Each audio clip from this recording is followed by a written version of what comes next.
So today we're going to talk about the history of drug development, and to a large extent we're also going to talk about the history of medicine. So medicine is a branch of health science which is concerned with restoring and maintaining health and wellness.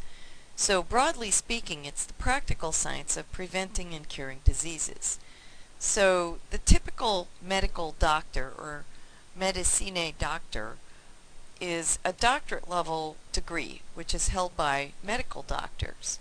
In addition, there is a DO, who is a doctor of osteopathy, and there is a DC, who is a doctor of chiropractic. So what were the main causes of illness before the 20th century?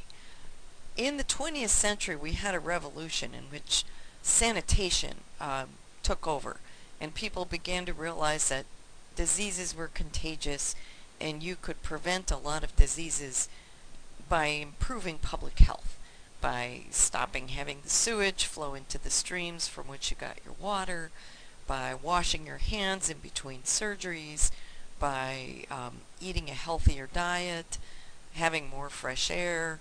There were a lot of public health issues that were important in prolonging our lives. So we went from, in 1900, the average age at which people died was 47, to by the beginning of the 21st century, the average age of death in the United States was around 78 years old. So the contagious illnesses then, which could be prevented by sanitation and vaccination and just general overall good health, were the biggest cause of death. So the contagious diseases are divided up into the bacterial diseases, diseases like typhus, plague, typhoid fever, leprosy, tuberculosis. The virus diseases, which include smallpox, measles, mumps, diphtheria, a whole bunch of different viruses, and the parasites.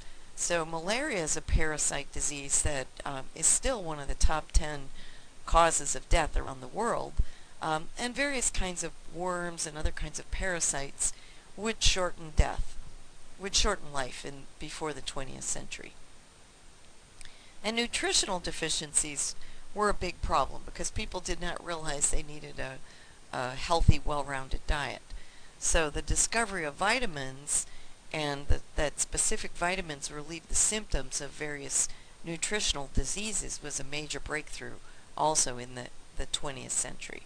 So beriberi, scurvy, rickets, starvation, kwashiorkor for starvation causing protein deficiency. These were major problems for illness before the 20th century. There were diseases that we know as common in old age, and they also affected the population, but to a lesser extent, because if you were dying at 25, you generally didn't have to worry about Alzheimer's disease. It wasn't senility was not one of your problems. It was just living to being 30. So in early medicine, it wasn't all that effective. The main healthcare workers in the early days of medicine were surgeons who would operate on individuals, maybe work on removing a limb that was infected or repairing a knife wound, those kinds of things, and dentists who would pull teeth. Physicians were different than surgeons in that they were the ones who were diagnosing disease and then treating it with various remedies. Apothecaries became a specialized group that eventually became, combined with the herbalists, eventually became the pharmacists. So the apothecaries would have a bunch of different remedies in a shop and would combine them and turn them into remedies that would be used for various illnesses. Herbalists would work with herbal type remedies, and apothecaries might use other kinds of minerals and other compounds in their development of drugs. There were nurses who, when a patient was sick, would tend to them and make sure they were hydrated and rested and clean. And then there were midwives who delivered pregnant women of their babies. So there were very few effective treatment. So in the early days of medicine, a lot of the emphasis was on diagnosis rather than treatment, and a lot of the treatments weren't terribly effective. So surgery was particularly difficult without antiseptics, anesthetics, and antibiotics. So surgery, although it was performed, was pretty often fairly unsuccessful. So surgeons, however, had this specialized area that they followed, because for a long time people believed that bloodletting, or removing some blood from an individual, would treat a great many of the problems of health. So if you had high blood pressure, there were people who would make a small cut and collect, a quarter cup, half a cup of your blood, and then put pressure on the wound and stop you from bleeding. And so the idea was that this would relieve you of too much choler, or too much blood in your humors.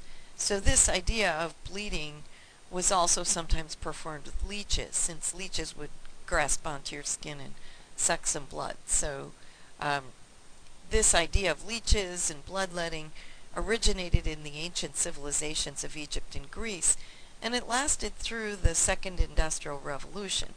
And there's still a few treatments for which removal of blood is a good idea. There's a ailment called hemochromatosis, which is caused by a genetic defect that results in too much hemoglobin in an individual, and so it's basically treated by donating blood. And occasionally when you have a damaged limb or digit, some people will apply leeches to suck some blood from there and insert some anticoagulant. So there are still some applications for bleeding in leeches. So why so much bloodletting? It was one of the treatments people had. So they would treat you with pneumonia and fevers, if you had back pain or rheumatism, which was kind of a general kind of arthritis, if you had headaches, if you were depressed and melancholic, if you had bone fractures, if you had other wounds, even if you were bleeding, they would bleed you some more.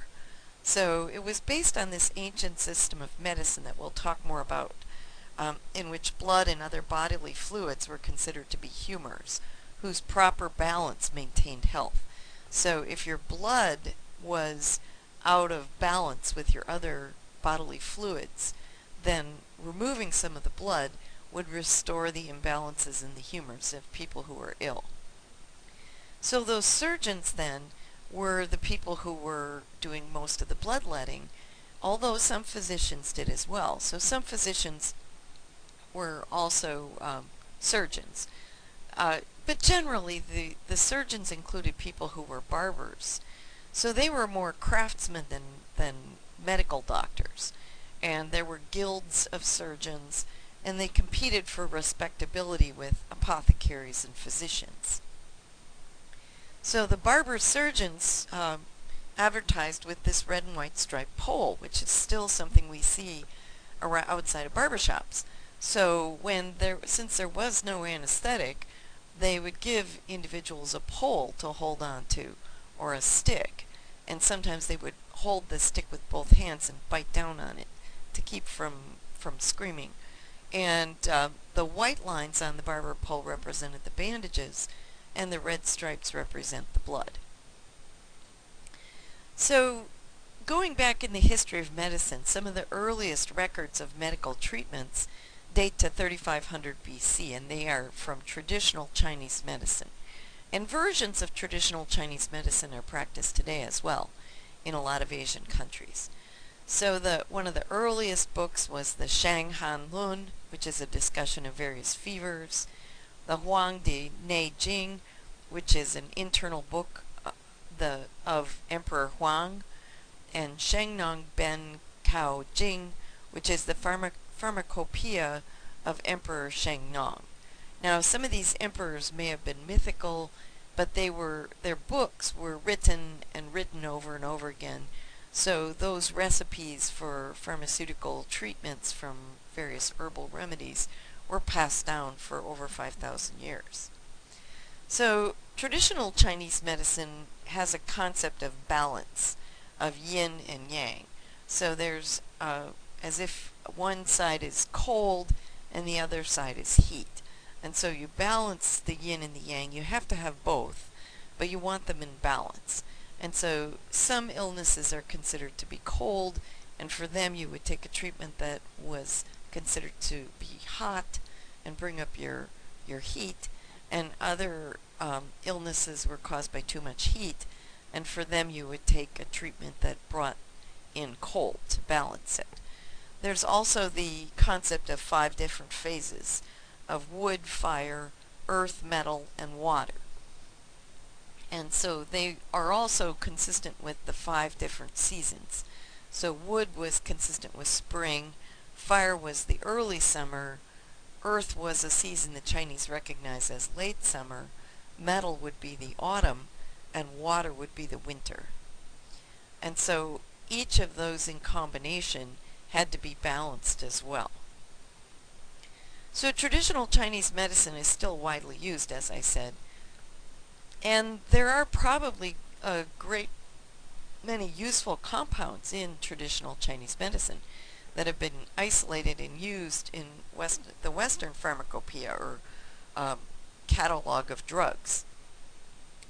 Reserpine from a herb called Rauwolfia is used for hypertension, and the alkaloid ephedrine from Ma Huang, which is a traditional Chinese medicine, is used as a treatment for asthma. And interestingly, arsenic trioxide was part of a traditional Chinese medicine, and we now know that's an effective chemotherapy for certain kinds of leukemia as well. So Egyptian medicine also has very early records, with written records of prescriptions being some of the earliest written records. So in many of those medications then are based on herbal remedies. So myrrh and frankincense, which we know from the Bible, were used as remedies. Castor oil, which is purified from the oil of the castor bean, castor oil was used as a laxative. Fennel was used to calm stomachs. Sienna, thyme, linseed was used as an emollient. Aloe was used for burns and various other treatments. Garlic was used as a treatment, and kohl, which is still used as a cosmetic, was used around the eyes of individuals. They would put a lot of kohl on people's eyes, and that was part of a treatment for keeping infections from your eyes. So Indian medicine also has a long tradition of traditional medicine, similar to traditional Chinese medicine, which is called Ayurvedic medicine. And it dates back to the Vedas. And so those were written records from 3000 to 1000 BC that continued to be copied and recopied and used as traditional documents passed along. So Ayurvedic means life knowledge, and it's based also on principles of balance. And most of the treatments are based on herbal treatments, things like cardamom and cinnamon and henbane and other herbal remedies were used.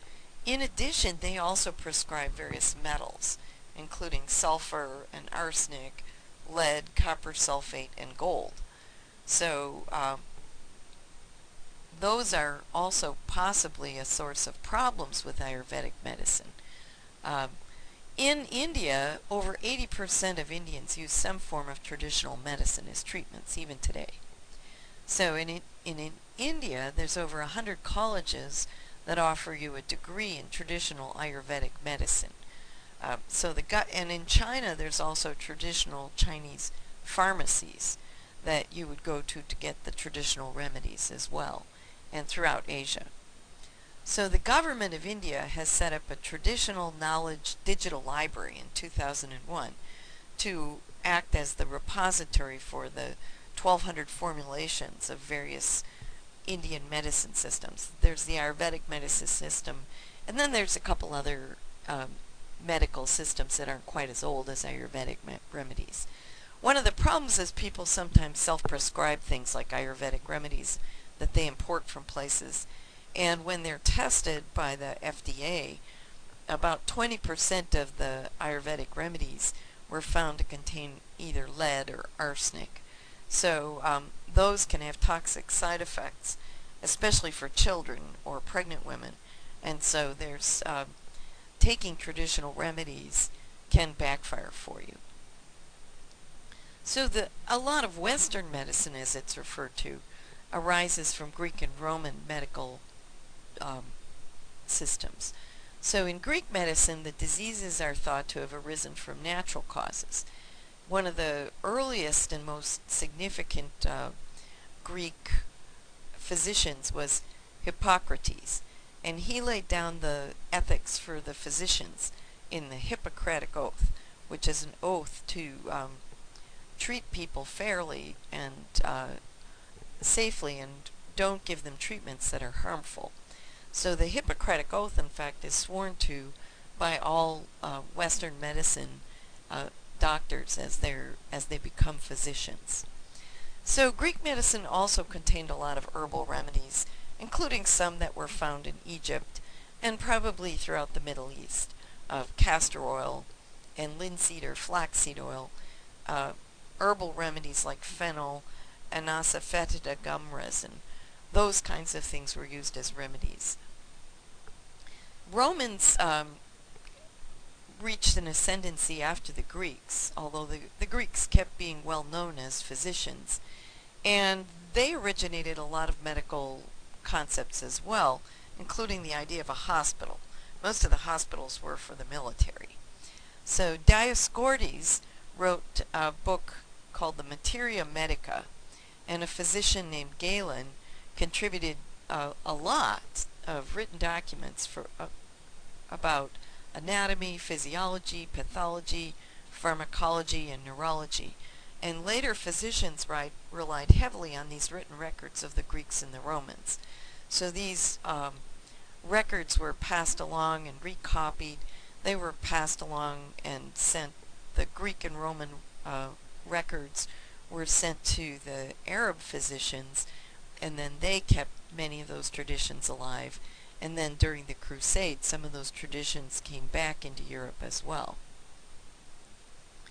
So the ancient Greeks and the Romans knew that there were 4 important bodily fluids, which they called the humors, which were related to the 4 elements that they considered to be part of the universe. So they saw black bile, which is one of the things that you would have when your gallbladder had problems, blood, yellow bile, and phlegm. The phlegm that you would cough up were related to the 4 elements. So the black bile was the earth, the blood was the air, the yellow bile was the fire, and the phlegm was water. And I think a lot of black bile might originate from the oxidized hemoglobin. So they would look at these fluids and collect these fluids. They would look at your urine especially. They would look at your phlegm. They would look at your blood. They would look at your stool. And they would prescribe treatments that would bring these different bodily fluids into balance. So a lot of their treatments were to say, for example, if you had a fever, that was a hot, dry disease. And so then the culprit was yellow bile. And so then they would increase the opposite. So they would treat it with the opposite of the yellow bile to bring it back into balance. And the opposite would be phlegm. So when you had a fever, they would prescribe a cold bath. And when the opposite situation prevailed, such as having a cold, where there are obvious symptoms of excess phlegm production, then the regime would be to bundle up in bed and drink some wine to warm you up. So that was fairly practical advice. Rest up, eat well, get some fresh air. A lot of those treatments then were treating symptoms with common sense type treatments. So these humors then controlled the personality types as well. So if the personality you had was considered to be phlegmatic, if you produced an excess of phlegm. So then you were an introvert and low-key. If you were sanguine, then you were an individual who was an extrovert and talkative. If you were melancholic, you were an introvert and depressed. And if you were choleric, you were an extrovert and angry. And it was the choleric individuals were the ones they were always bleeding because they felt like removing blood would balance your choleric personality. So part of this cosmic view was that God or nature had provided remedies for the ailments of mankind, and there were clues to what to use to treat those ailments. So for example, if you had a stitch in your side or a pain in your side, somebody would treat it with something with sharp spikes, like a thistle. If you cracked your skull, they would give you walnut shells because those were things that could crack. If you wanted your life to go on longer, they would pulverize up some mummy bones. If you were turning black and blue from a bruise, they would take purple iris petals and make a poultice and apply that as a compress on the bruise. There's an herb called byrony, which looked like a swollen human foot, so that was used for an ailment of the Middle Ages known as dropsy, which was a form of water retention. So when you had dropsy, your ankles would swell up. So they would give you byrony for that. So this doctrine of signatures underlies a lot of what we now continue to use as homeopathic medicine. And so homeopathic medicine is a type of medicine that was essentially founded by a charismatic leader who had a theory about how medicine worked. And that was kind of the way it was as we entered the pre-industrial and the industrial revolution. Somebody would get a concept of how to treat ailments, and then they would set up a medical school and train people. So the idea was that healing is spiritual and it's given by God, and so the traditional pharmacopoeia is plant, animal, and mineral substances, which were referred to as the simples. And Samuel Hahnemann, who was the founder of homeopathic medicine, advocated rational trials of these new chemicals or drugs on humans to determine which ones worked. So from that perspective, he was one of the originators of using science as a medical as part of establishing what were effective medical treatments. So essentially he was looking at potentially creating an artificial illness. So he said, if in chronic cases we choose a remedy whose initial direct effect is similar to the chronic illness, the subsequent indirect effect may be precisely the physical disposition we are trying to achieve in the patient. So it sounds crazy then to give a laxative when somebody's got diarrhea. But it wasn't crazy when you consider that that is in fact what vaccinations do. If they take a smallpox and they treat the virus to make it inactive and then inject that into you, then you mount a response against the virus that's being injected into you, and that gives the physical result that you're immune to smallpox. So the advantage to Hahnemann is that he recommended starting with low doses and then working up to higher doses. So as a result, he wasn't generally recommending doses that were toxic and would kill people. So that was a good thing. So in the Renaissance, kind of about the time of the big discoveries of the ancient Greek and Roman writings in the libraries, the ancient libraries of the monks, it began an age of scientific research. And so based on the original scientific concepts of the Greeks and the Romans, there were a lot of early discoveries in the 1600s, the 1700s, and going into the 1800s. So, for example, Edward Jenner developed a vaccine using the cowpox virus, which protected individuals against smallpox.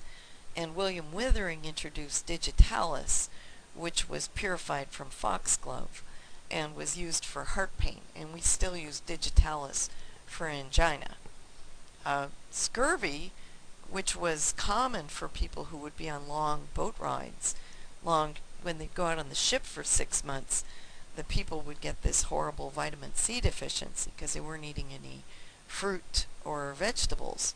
So John Hunter noticed when individuals had access to lemons or limes or other citrus that cured and prevented scurvy. And eventually they came to realize it was the ascorbic acid or vitamin C in the lemons and limes that prevented the scurvy. So in rabies was a much more common disease, and Louis Pasteur developed an attenuated rabies virus. So he had a rabies virus that was not fatal to animals when he injected it into them. And then he used that when a child was bit by a rabid animal. He used that to inject slowly multiple doses of this rabies virus to fight off developing the symptoms of rabies. And rabies virus is one of those viruses that infects the neural cells. So it actually takes quite a long time for rabies virus to kill you. So there was still time for your body to mount an immune response right after you'd been bitten by a dog. So as people were looking at early medicine, it kind of broke down into a couple of different schools of medical thought. And one school was looking at heroic medicine versus natural medicine. So the idea of heroic medicine was that you would intervene very aggressively and fight off the ailment to bring it into balance. So they would be bloodletting, they would give you a purgative for vomiting, they would give you a laxative so that you would poop it out the bad stuff, they would put you in a sweat lodge, they would treat you with heat to cause blistering, and then they'd treat you with arsenic and mercury. So alternative healers were concerned that these aggressive conventional medical practices were making people sicker. When you're wounded and you keep getting bloodletting or blistering, you're more likely to get run down and sick or die. So natural medicine proponents advocated maintaining good health and preventing ill health through keeping up a healthy lifestyle. And so they tended to be the people using herbal remedies and homeopathic remedies and tried to do no harm in their effort to bring the body back into balance. So part of the natural medicine was what could be called a popular health movement. And so this became very popular in the United States and across Europe in the 1830s and the 1840s. And it's interesting that about the same time there were a lot of people moving west and they were settling the frontier, and there were a lot of religious revival movements at about the same time, and a lot of rejection of consuming of alcohol and rejection of consuming of other opiates. So people were going for kind of a whole healthy lifestyle. So the popular health movement began with a woman, Fanny Wright, and she was an early feminist. She promoted abolition, she promoted free love and spirituality rather than religion. So she was promoting a type of secular humanism. And so these idealistic people were very common on the frontier in the 1800s. So other natural health movements became popular, and one that had been popular for some time was the idea of hydrotherapy or medicinal water. So you would take the medicinal water by, you'd want water with sulfur in it, or you'd want water with a lot of calcium in it, or you'd want water with lithium in it, and when you would drink this medicinal water, which was sometimes very bitter, or you would take baths in it, and you would hope that those water treatments would help you in some way. So some things like lithium from lithium spring water were probably of some medical benefit if you happen to have depression, where lithium is one of the treatments for manic depression. And some of the other medicinal waters were probably not necessarily harmful, and they may have had some benefits as well. And certainly soaking in hot water baths is a effective treatment for arthritis. Another fellow named Samuel Thompson promoted a type of herbalism, often using herbal remedies included from the Native Americans. And then there was a method called the eclectic medicine, which was founded by a Dr. Worcester Beach, who also emphasized herbal remedies. And then there was the idea of natural hygiene. So the natural hygiene movement promoted fresh air, sunlight, exercise, cleanliness, and a positive mental outlook, all of which are probably good things for people to do. So as part of these holistic movements, there were often very specialized diets recommended. So one of my favorites is a guy named Sylvester Graham. And so he founded a healthy movement involving something called Grahamism. So he named it after himself. And he invented a healthy whole grain flour. And you would cook the whole grain flour, then it would have the husk of the grain. Instead of having white flour, you would have this healthy flour. And that whole grain flour led to the creation of the graham cracker, which is a pretty low-fat, slightly sweetened cracker. He believed in vegetarianism, daily toothbrushing, 7 hours of sleep, fresh air, and abstaining from alcohol, and he also advocated celibacy. So all of those were things that would probably, especially in the 1830s, could prolong your life, especially because celibacy might prevent you from getting some of the sexually transmitted diseases like syphilis, for which there were yet no antibiotics. So he thought intense physical desire, no matter how it was expressed, was bad for you, regardless of whether you were married or not, and it would have dire physiological consequences. So it was okay to have sexual relations for procreation, but you shouldn't be too enthusiastic about it. So medicine was full of quackery. So there was medical potential, and in the naturalist versions of medicine, there were many useful things, but a lot of it was quackery.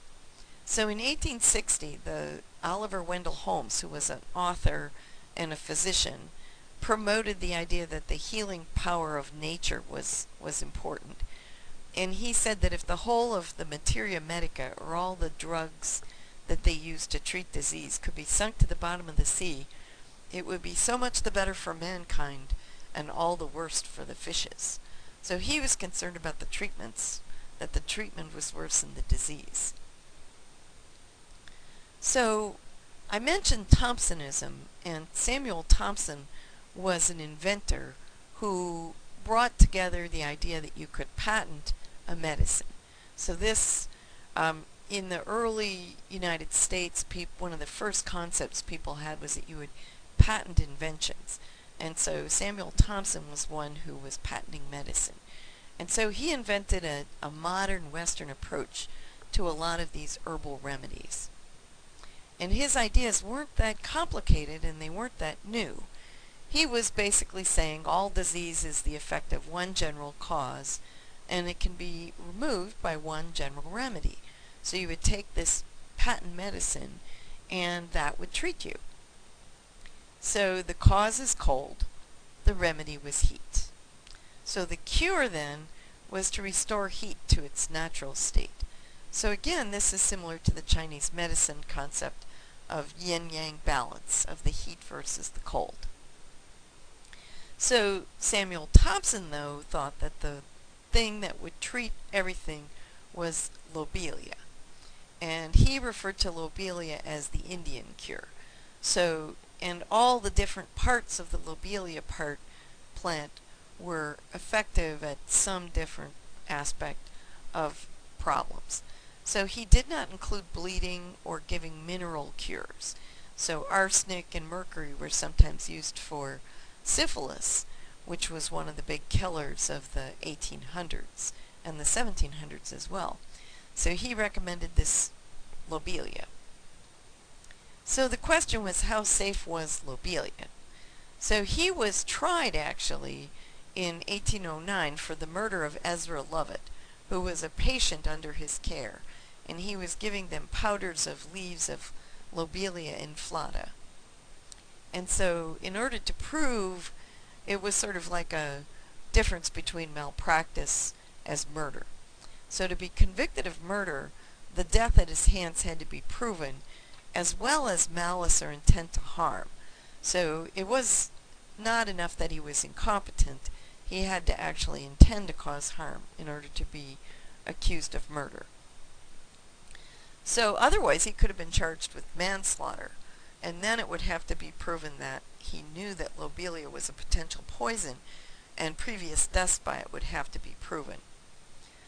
So a medical witness for the prosecution showed the court a plant he called the poisonous lobelia that had been used in this treatment. And one of Thompson's attorney took this herb and calmly and deliberately chewed and swallowed it. And so a later botanical witness said that the herb that was eaten was something called marsh rosemary, not lobelia.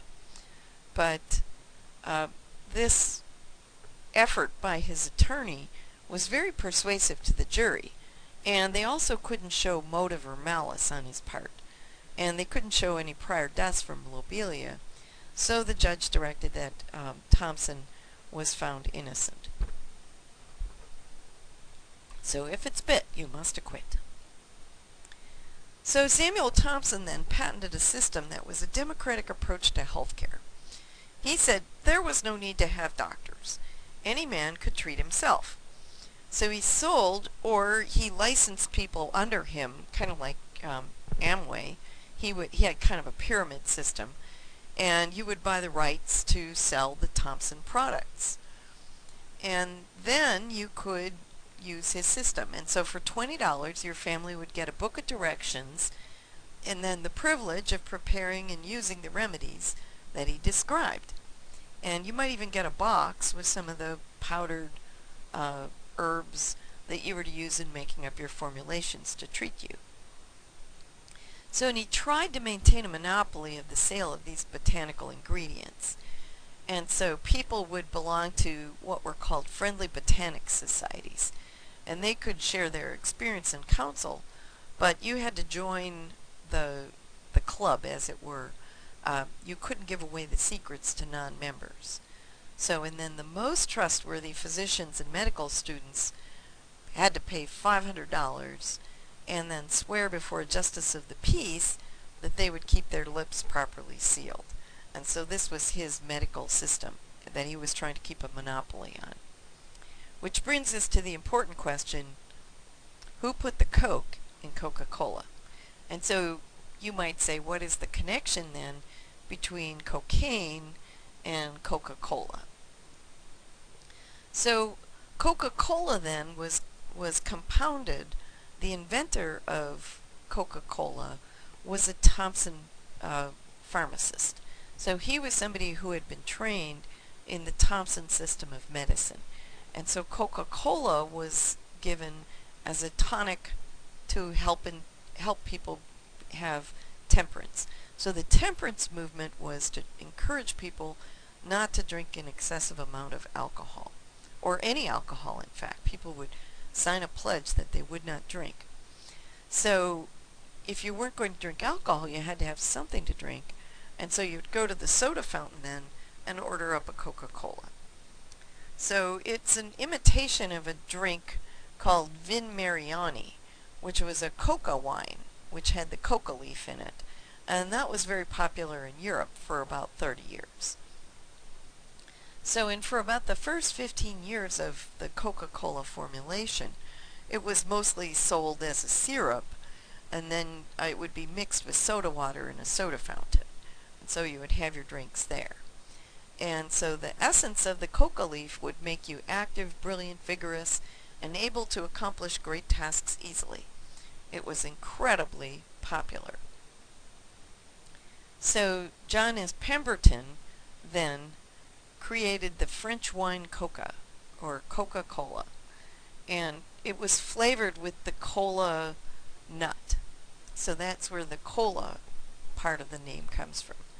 So when they paint him as, when the Coca-Cola company writes histories of John Pemberton, they refer to him as a root wizard who happened upon Coca-Cola by dumb luck, cooking up his first batch in a crude three-legged kettle. But in fact, he was well educated. He was a Thomsonian botanical doctor, and later on he received formal training in a pharmacy.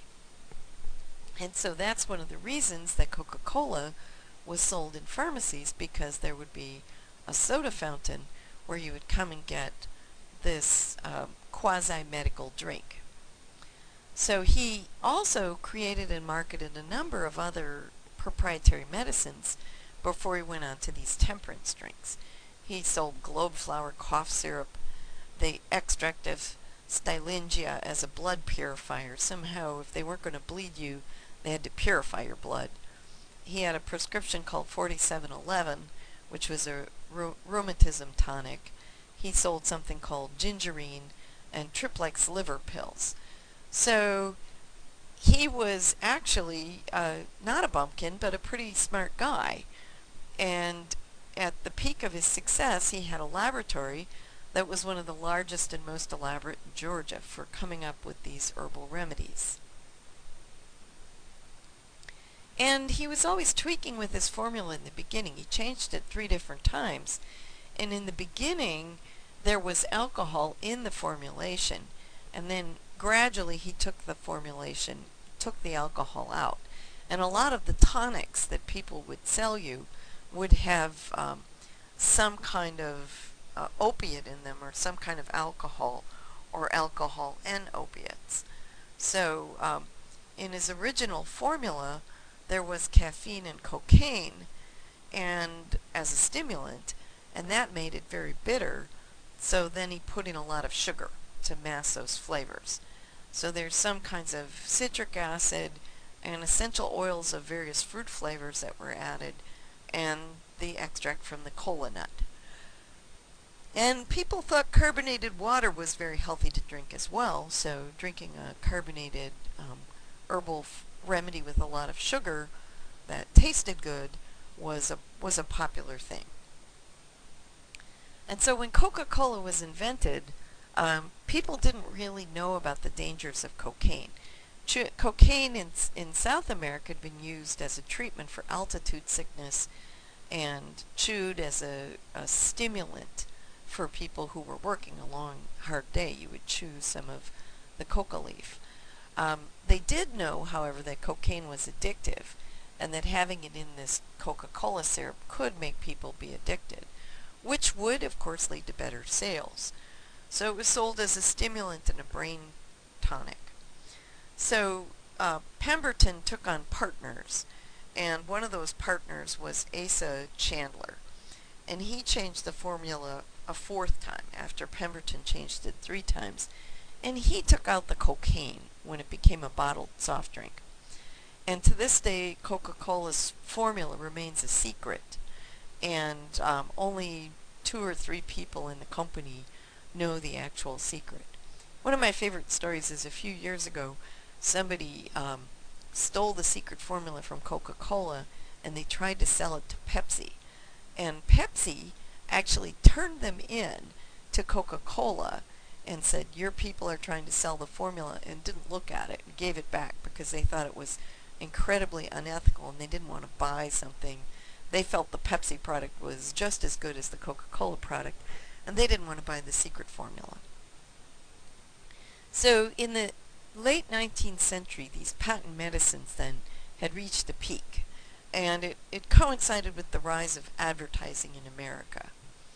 And at about that same time, the biomedical sciences were still in their infancy, and medicine really didn't have very good treatments for most diseases. So taking a patent medicine was probably not all that bad for you. And an army of enterprising individuals were willing to come in and sell you something to alleviate your suffering. So on the frontier and around the Midwest, people would put on patent medicine shows.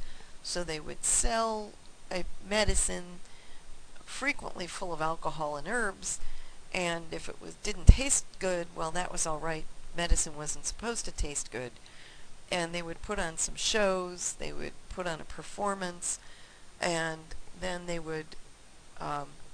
might give some of the patent medicine to somebody in the crowd to see if it helped them. And there were some of the treatments included saying it was snake oil. So these people were very common. So one problem was that these early drugs containing so many things like opiates, containing herbs and so forth, were actually very unsafe. So people would take them and then be very ill. So the drug and food marketplace was so corrupt by the early 20th century that some states hired their own chemists to certify the quality and purity of the foods and drugs in that state. And they were trying to defend the people against the sale of these adulterated, inferior foods and drugs. So something's adulterated when other ingredients are added to it to try and stretch out the true food ingredient. And the inferior foods then would be, they put a lesser grade in than what they told you. So some states passed sweeping laws, but there was very little agreement on a federal standard for food and drugs. And the laws usually punished the retailers of the patent medicine, although the manufacturers were really the problem. So there were people who became what were known as the muckrakers, the journalists, who were investigative journalists at the turn of the century. And they would write for these magazines, and they exposed the hazards of patent medicines and various other kinds of horrible things that were going on at the turn of the century.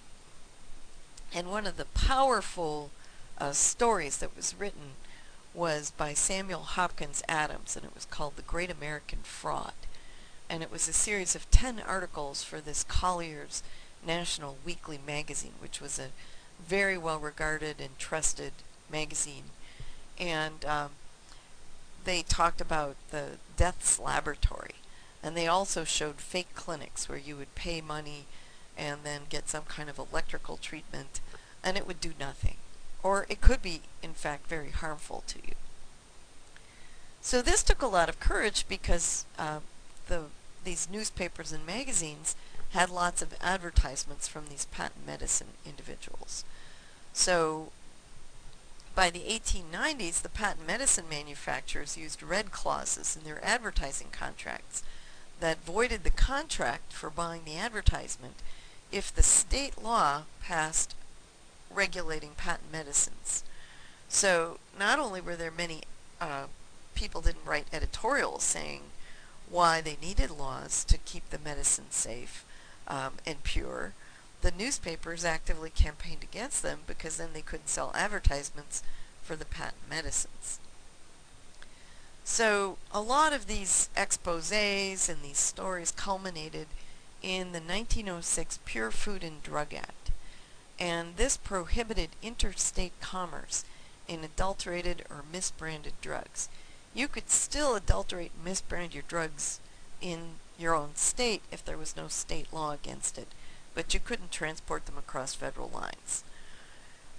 And it required that the presence and amount of certain substances that were dangerous or addictive would be labeled. So if you were buying patent medicine that had alcohol or morphine or heroin or cocaine, they had to tell you what was in it. And they created something called the United States Pharmacopoeia and the National Formulary as the official standards for drugs. So if you were going to patent a drug and sell a drug, you had to give them your formulation so people would know what it was you were selling. Which brings us to John R. Brinkley, the goat gland doctor. So I'm going to end this talk and pick up talking again with the goat gland doctor, just so we don't go on for too long.